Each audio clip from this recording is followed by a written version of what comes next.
ವ್ಯವಸ್ಥೆ ಭಾರತ ದೇಶದಲ್ಲ, ಇಡೀ ವರ್ಲ್ಡಲ್ಲೇ ಇರಲಿಕ್ಕೆ. ಒಂದು ಕಡೆ ಬಡವರ ಆರ್ಥಿಕ ಸಬಲೀಕರಣಕ್ಕೆ ತನ್ನನ್ನು ಸಂಪೂರ್ಣವಾಗಿ ಸಮರ್ಪಿಸಿಕೊಂಡಿರ್ತಕ್ಕಂಥದ್ದು.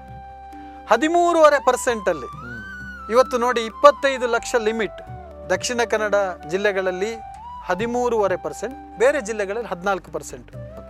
ವೆಚ್ಚದಲ್ಲಿ ಇವತ್ತು ಸಾಲ ಸೌಲಭ್ಯ ಮನೆ ಬಾಗಿಲಿಗೆ ಸಿಗ್ತಾ ಇದೆ. ಯಾವ ದಾಖಲಾತಿ ಇಲ್ಲ. ಅಗೇನ್ ನಾನು ಹೇಳ್ತಾ ಇದ್ದೇನೆ, ಯಾಕಂದ್ರೆ ಇದರ ನಾನು ಕಣ್ಣಾರೆ ನೋಡಿದ್ದೀನಿ ಎಷ್ಟು ಜನ ಅದನ್ನು ಅನುಭವಿಸ್ತಾ ಇದ್ರು ಅನ್ನೋದನ್ನು.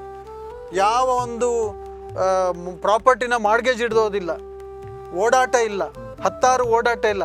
ಅವರ ಊರಲ್ಲೇ ಮೀಟಿಂಗ್ ಮಾಡೋದು, ಅವರ ಊರಲ್ಲೇ ಒಂದು ಗ್ರಾಹಕ ಸೇವಾ ಕೇಂದ್ರಕ್ಕೆ ಹೋಗುವಂಥದ್ದು.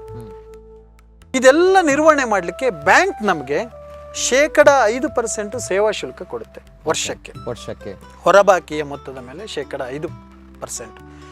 ಇವತ್ತು 10% ಸೇವಾ ಶುಲ್ಕವನ್ನು ಪಡಿಬೋದು, ಆದರೆ ಸಂಸ್ಥೆಯ ಅಧ್ಯಕ್ಷರು ಕೇವಲ 5%, ಅಂದರೆ ವೆರಿ ಮಿನಿಮಲ್. ಇವತ್ತು ನಮ್ಮ BC ವ್ಯವಸ್ಥೆಯಲ್ಲಿ 6-7% ಬ್ರೇಕ್ ಇವನ್ ಪಾಯಿಂಟ್ ಅಂತ ಹೇಳ್ತಾರೆ. ಅಂದರೆ ನಿರ್ವಹಣಾ ವೆಚ್ಚನೇ ಅಷ್ಟು ಬರುತ್ತೆ. 100 ರೂಪಾಯಿ ಸಾಲ ಕೊಟ್ಟರೆ ಆ 100 ರೂಪಾಯಿ ಸಾಲ ಕೊಟ್ಟು ಒಂದು ವರ್ಷದಲ್ಲಿ ಇಡೀ ವಸೂಲಿ ಮಾಡುವ ಪ್ರಕ್ರಿಯೆಗೆ ಬ್ಯಾಂಕ್ 5 ರೂಪಾಯಿ ಕಮಿಷನ್ ಕೊಡುತ್ತೆ. ಆದರೆ ಅದನ್ನು ನಿರ್ವಹಣೆ ಮಾಡಲಿಕ್ಕೆ ಸುಮಾರು 6 ರೂಪಾಯಿವರೆಗೂ ಖರ್ಚು ಬರುತ್ತೆ. ಆದರೆ ಗ್ರಾಮಾಭಿವೃದ್ಧಿ ಯೋಜನೆಯ ಕಾರ್ಯಕರ್ತರು ಬ್ಯಾಂಕಿನಷ್ಟು ಸ್ಯಾಲ್ರಿ ಪಡೆಯೋದಿಲ್ಲ. ಕಡಿಮೆ ಸ್ಯಾಲ್ರಿಯಲ್ಲಿ ಸೇವಾ ಮನೋಭಾವದಿಂದ ಕೆಲಸ ಮಾಡ್ತಾರೆ. ಮತ್ತು ನಮಗೆ ಎಲ್ಲ ರೀತಿಯಿಂದ ಸಪೋರ್ಟ್, ಇಡೀ ಸಮಾಜವೇ ಸಪೋರ್ಟ್ ಮಾಡ್ತೀವಿ. ಇವತ್ತೊಂದು ನಮ್ಮ ಸೇವಾ ಕೇಂದ್ರ ಅಂದರೂ ಒಳ್ಳೆ ಕೆಲಸ ಮಾಡ್ತಿದ್ರೆ, ಸಮಾಜ ಸೇವೆ ಕೆಲಸ ಮಾಡ್ತೀರಿ, ಬೇರೆಯವರಿಗಿಂತ ಕಡಿಮೆ ಬಾಡಿಗೆಗೆ ನಮಗೆ ಕೊಡ್ತಾರೆ. ಕಡಿಮೆ ವೆಚ್ಚದಲ್ಲಿ ನಾವು ಈ ಒಂದು ಸೇವೆಗಳನ್ನು ಕೊಡೋದ್ರಿಂದ 5% ಸೇವಾ ಶುಲ್ಕದ ಒಳಗೆ ನಮ್ಮ ವೆಚ್ಚಗಳನ್ನು ತೂಗಿಸ್ಕೊಳ್ತೇವೆ. ಸ್ಯಾಲ್ರಿ ಇರ್ಬೋದು, ಈ ಎಲ್ಲ ವ್ಯವಸ್ಥೆ ಇರ್ಬೋದು, ತಂತ್ರಜ್ಞಾನ, ವೆಹಿಕಲ್ಸು, ಆಫೀಸ್ ರೆಂಟು, ಟ್ಯಾಕ್ಸೇಷನ್ಸು, ಇದೆಲ್ಲ ವೆಚ್ಚವನ್ನು ನಾವು ಸರಿದೂಗಿಸ್ತೇವೆ. ಒಂದು ವೇಳೆ ಉದಾಹರಣೆ 4 ರೂಪಾಯಿ 30 ಪೈಸೆ ನಮ್ಮ ವೆಚ್ಚ ಆಯ್ತು ಅಂತ ಇಟ್ಕೊಳ್ಳಿ, 4 ರೂಪಾಯಿ 10 ಪೈಸೆ ವೆಚ್ಚ ಆಯ್ತು ಅಂದ್ಕೊಳ್ಳಿ. ರಿಮೈನಿಂಗ್ ಪೋರ್ಷನ್ ಏನು?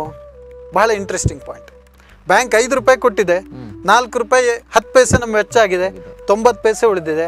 ಆ 90 ಪೈಸೆ ಏನಿದೆ, ಆ ಮಿಗತೆ ಏನಿದೆ, ಅದನ್ನ ಸಮಾಜಕ್ಕೆ ಅರ್ಪಣೆ ಮಾಡ್ತಕ್ಕಂತಹ ಏಕೈಕ ಚಾರಿಟೇಬಲ್ ಟ್ರಸ್ಟ್ ಶ್ರೀ ಕ್ಷೇತ್ರ ಧರ್ಮಸ್ಥಳ ಗ್ರಾಮಾಭಿವೃದ್ಧಿ ಯೋಜನೆ. ಇದು ಚಾರಿಟೇಬಲ್ ಟ್ರಸ್ಟ್. ಈ 90 ಪೈಸೆ ಇದನ್ನ ಸ್ಥಾಪನೆ ಮಾಡಿದವರಿಗೆ ಹೋಗಲ್ಲ, ಟ್ರಸ್ಟಿಗೆ ಹೋಗಲ್ಲ. ಯಾಕಂದ್ರೆ ಚಾರಿಟೇಬಲ್ ಟ್ರಸ್ಟ್ ಆಕ್ಟ್ ಪ್ರಕಾರ ಆ ಉದ್ದೇಶ ಇಟ್ಕೊಂಡೇ ಮಾಡಿರ್ತಕ್ಕಂಥದ್ದು.